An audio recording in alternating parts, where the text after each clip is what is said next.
बहुत समय पहले की बात है। कासगंज नामक एक सुंदर सा गांव हुआ करता था। उस गांव में एक लकड़हारा रहता था जिसका नाम रामू था। रामू बहुत ही ईमानदार और मेहनती था। वह हमेशा अपने काम से खुश रहता था। उसके पास ज्यादा पैसे नहीं थे, लेकिन वह अपनी जिंदगी से संतुष्ट था। रामू के परिवार में उसकी पत्नी और उसके 2 बच्चे थे। रामू सेठ लालचंद के यहाँ लकड़ी काटने का काम करता था और लकड़ी काटने के बदले में सेठ लालचंद रामू को पैसे देता था, जिससे रामू और उसके परिवार का जीवन व्यापन होता था। सुमन, मैं काम पर जा रहा हूँ। आज बहुत देर हो गया है, तो तुम बच्चों को स्कूल छोड़ाना। जी, स्कूल तो मैं छोड़ आऊंगी, लेकिन मोनू और चिंकी पिछले 2 दिन से कह रहे हैं कि उनके स्कूल की टीचर स्कूल की फीस मंगा रही है। हाँ, तो जाकर दे आओ ना स्कूल की फीस। अजी कहाँ से दूं? आप जो पगार लाते हैं उसमें मुश्किल से तो घर चल पाता है। अब उतनी सी तनख्वाह में मैं बच्चों की फीस का इंतजाम कैसे करूं? अजी मैं एक बात आपको साफ साफ कह देती हूँ, आप सेठ लालचंद जी से पगार बढ़ाने की बात कहिए। दिन पर दिन खर्च बढ़ता जा रहा है। बाजार में अगर सब्जी लेने निकलो तो सब्जियों के दाम आसमान छू रहे हैं, और बच्चों की पढ़ाई का खर्चा, घर का खर्चा, अब इतनी कम तनख्वाह में कैसे गुजारा होगा? ठीक है, मैं आज ही सेठ जी से थोड़ा पगार बढ़ाने की बात करता हूँ। इतना कहकर रामू काम पर चला जाता है।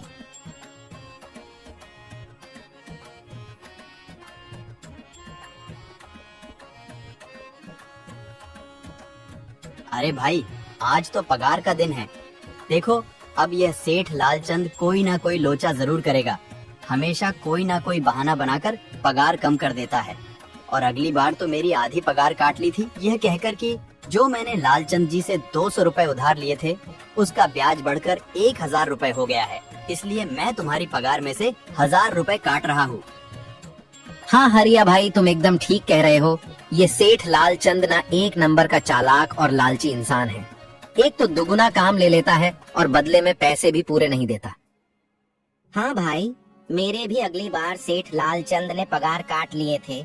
मैंने बस 2 छुट्टी ली थी जब मेरी बिटिया बहुत बीमार थी, और इस लालचंद ने इस बात का फायदा उठाकर मेरी पूरी आधी पगार काट ली।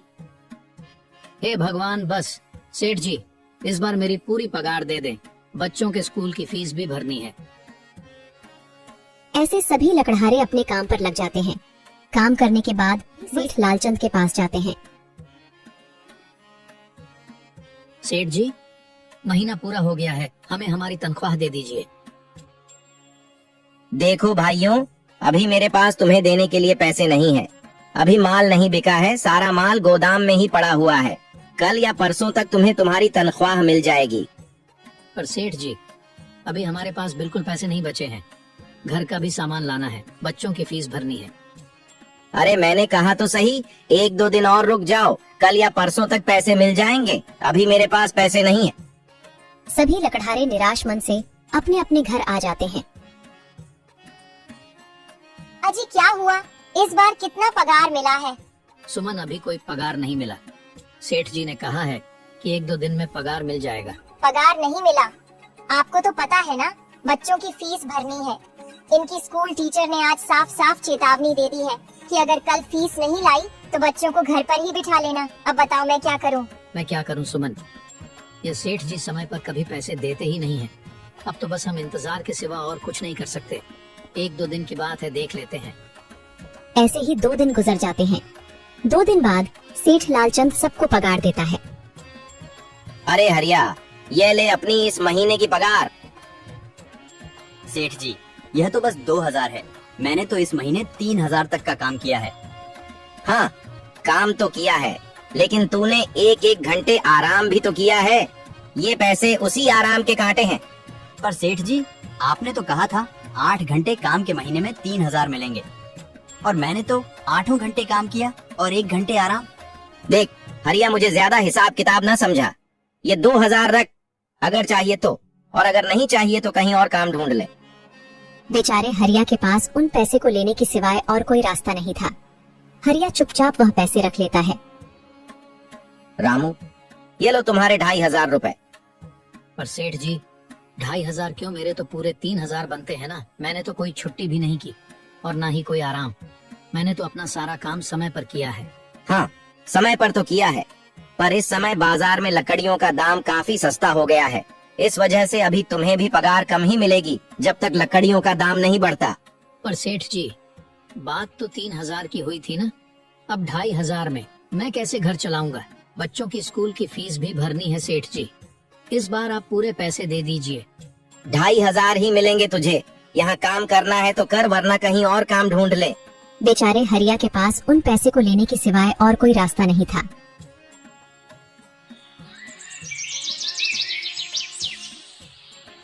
अरे भाई, यह सेठ लालचंद एक नंबर का बेईमान इंसान है। सारे पैसे अपने जेब में भर लेता है और बहाने बनाता है कि लकड़ियों के दाम सस्ते हो गए हैं। देख लेना, हम गरीबों की किसी न किसी दिन इसे जरूर हाय लगेगी। नहीं हरिया, ऐसे नहीं कहते। वह हमारे अन्नदाता है, आखिर उन्हीं के वजह से तो हमारा घर चल रहा है। अरे काहे का अन्नदाता? काम के पूरे पैसे तो देता नहीं है। पूरे महीने मेहनत करके भी क्या मिलते हैं? बस ये 2,000 रुपए, इसमें घर खर्च कैसे चलाएं? ऐसे तो हम कभी तरक्की नहीं कर पाएंगे। और हम कर भी क्या सकते हैं हरिया? हमें लकड़ी काटने की सिवा और कोई काम कहाँ आता है? और कोई काम खोलना भी चाहे तो उसके लिए हमारे पास इतने पैसे कहाँ हैं? अब जो भी हो, हमारा तो बस ये सेठ लालचंद ही सहारा है ना। कुछ देर बातें करने के बाद अपने घर की ओर निकल पड़ते हैं। जी आ गए आप। कितनी पगार मिला है? सुमन, इस बार सेठ जी ने बस 2,500 रुपए ही दिए हैं। बस 2,000? इतने में कैसे घर चलाएंगे? बच्चों की फीस में ही 1,000 रुपए निकल जाएंगे, फिर 1,500 में क्या क्या करेंगे? अब मैं क्या कहूँ सुमन, अब तुम्हें इसी में ही गुजारा करना होगा। तुम सबसे पहले बच्चों की फीस भर देना, इसके बाद बाकी का मैं देखता हूँ। अजी आप क्या देख लोगे? सेठ जी से पूरे पैसे तो मांगे नहीं गए आपसे? नहीं सुमन, मैंने सेठ जी से पैसों के लिए कहा था, पर सेठ जी ने साफ इनकार कर दिया और कहा, यह लेना है तो लो, वरना कहीं और काम ढूंढ सकते हो। मैं सोच रहा हूँ कि लकड़ी काटने के बाद मैं कहीं और भी काम ढूंढ लूं। सेठ जी के यहाँ से काम करने के बाद मैं दूसरी जगह पर काम किया करूंगा, इससे कुछ ज्यादा आमदनी हो जाएगी। आज ही मैं सेठ जी के यहाँ पर काम करने के बाद और भी जगह काम ढूंढने जाऊंगा।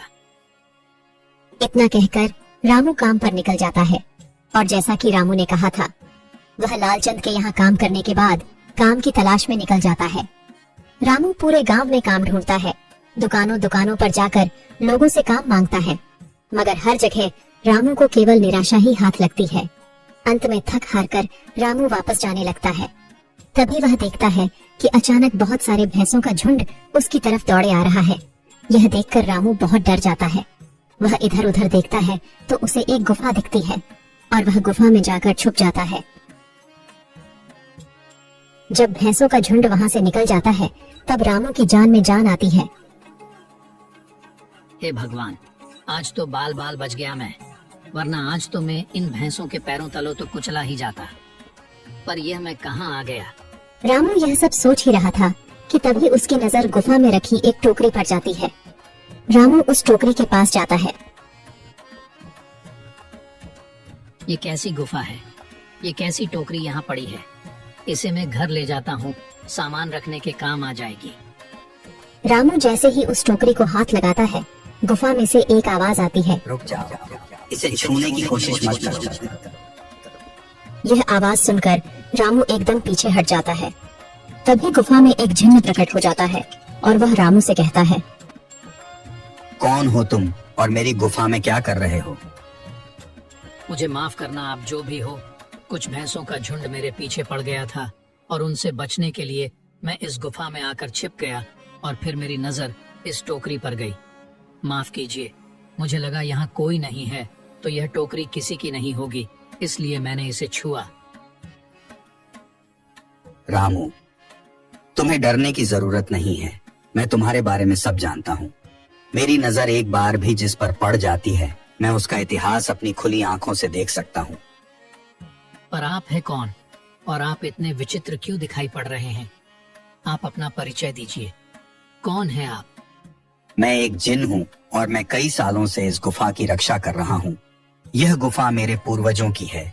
इस गुफा में केवल वही इंसान घुस सकता है जिसका मन बिल्कुल पवित्र हो। अगर तुम अपवित्र होते तो तुम इस गुफा में कभी नहीं घुस पाते। तुम एक सच्चे इंसान हो, इसलिए तुम इस गुफा में घुस पाए और इस टोकरी को छू पाए। अब तुमने इस टोकरी को छुआ है तो यह टोकरी तुम्हारी हुई। नहीं, मुझे ये टोकरी नहीं चाहिए, मैं तो बस देख रहा था। डरो मत रामू, तुम ये टोकरी ले जाओ। ये कोई साधारण टोकरी नहीं है, बल्कि यह जादुई टोकरी है। जादुई टोकरी? क्या यह वही जादुई टोकरी है जिसके बारे में हमारी दादी कहानी सुनाई करती थी कि किसी गांव में एक जादुई टोकरी हुआ करती थी और वह सबकी इच्छाएं पूरी करती थी? हाँ रामू, ये वही जादुई टोकरी है। अब तुम इस टोकरी के मालिक हो। तुम इसके इस्तेमाल से अपनी स्थिति सुधार सकते हो, पर याद रखना, तुम जो भी वस्तु इस टोकरी में एक बार डालोगे, वह चीज ही तुम्हें बार बार इस टोकरी में डालनी होगी। इसके अलावा तुम और दूसरी कोई चीज इस टोकरी में नहीं डाल सकते। अगर तुमने ऐसा किया तो इसका परिणाम तुम्हें ही भुगतना होगा। मेरी इस बात को हमेशा ध्यान में रखना और सोच समझकर बिना लालच किए इस टोकरी में वह ही सामान रखना जिसकी तुम्हें जरूरत हो। रामू टोकरी को लेकर घर आ जाता है। सुमन, ये देखो, ये मैं क्या लेकर आया हूँ। क्या लाए हो आप? बस ये एक टोकरी। सबसे पहले ये बताइए, आप तो काम की तलाश में गए थे ना, तो कोई दूसरा काम मिला कि नहीं? नहीं। अरे सुमन, मेरी पूरी बात तो सुनो। ये कोई ऐसी वैसी टोकरी नहीं है, बल्कि ये एक जादुई टोकरी है। रामू सुमन को वह सारी घटना के बारे में बताता है जो उसके साथ हुई। अच्छा, तो आपका कहने का मतलब है कि इस टोकरी में हमें कोई ऐसी चीज डालनी होगी जिसकी हमें सबसे ज्यादा जरूरत हो। हाँ सुमन, हमें सोच समझकर ही इसमें कोई चीज डालनी होगी। रामू थोड़ी देर सोचता है, फिर उसका ध्यान उन लकड़ियों पर जाता है जो एक बार उसने सुमन को रखने को दी थी। सुमन, तुम्हें याद है, एक बार मैं जंगलों में लकड़ियां काटने गया था तो मुझे एक चंदन की लकड़ी मिली थी और वह मैंने तुम्हें लाकर दे दी थी। हाँ, दी तो थी। तो तुम उस लकड़ी को ले आओ। हम उस चंदन की लकड़ी को ही इसमें डालेंगे और उस लकड़ी से अपना एक व्यापार शुरू करेंगे। सुमन चंदन की लकड़ी को ले आती है और उसे टोकरी में डाल देती है। वह जैसे ही चंदन की लकड़ी उस टोकरी में डालते हैं, उसमें कई सारी लकड़ियां आ जाती हैं। अरे वह, ये तो चमत्कार ही हो गया। ये देखिए, कितनी सारी चंदन की लकड़ियां हो गई। अगर आप इसको बेचेंगे तो इससे काफी अच्छे पैसे मिलेंगे। हाँ राधा, मैं कल सुबह बाजार जाकर इनको बेच आऊंगा और जो पैसे मिलेंगे उससे हम अपने मोनू और चिंकी के स्कूल की फीस भर देंगे और बाकी बचे पैसों को संभाल कर रख लेंगे। अगले दिन रामू लालचंद सेठ के यहाँ काम पर न जाकर चंदन की लकड़ियों को बेचने के लिए बाजार की ओर निकल पड़ता है। वहाँ पर रामू चंदन की लकड़ियों को बहुत ही कम दामों में बेचा, जिसकी वजह से आम लोगों के साथ साथ बड़े व्यापारियों ने भी रामू से चंदन की लकड़ियाँ खरीदी। लकड़ियों को बेचकर रामू को काफी अच्छे पैसे मिले।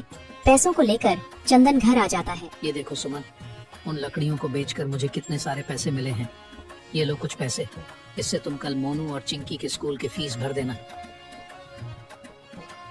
अच्छा, तो मैं काम पर जाता हूँ। अजी, आपके पास तो अब यह जादुई टोकरी है, तो अब आपको उस सेठ लालचंद के यहाँ काम करने की क्या जरूरत है? हाँ सुमन, मैं सेठ लालचंद जी के यहाँ काम पर नहीं जा रहा, बल्कि मैं तो वहाँ पर जो काम कर रहे बाकी के लकड़हारे हैं उन्हें ये खुशी की खबर देने जा रहा हूँ, क्योंकि सेठ लालचंद जी से मेरे साथ साथ वह लकड़हारे भी बहुत परेशान थे।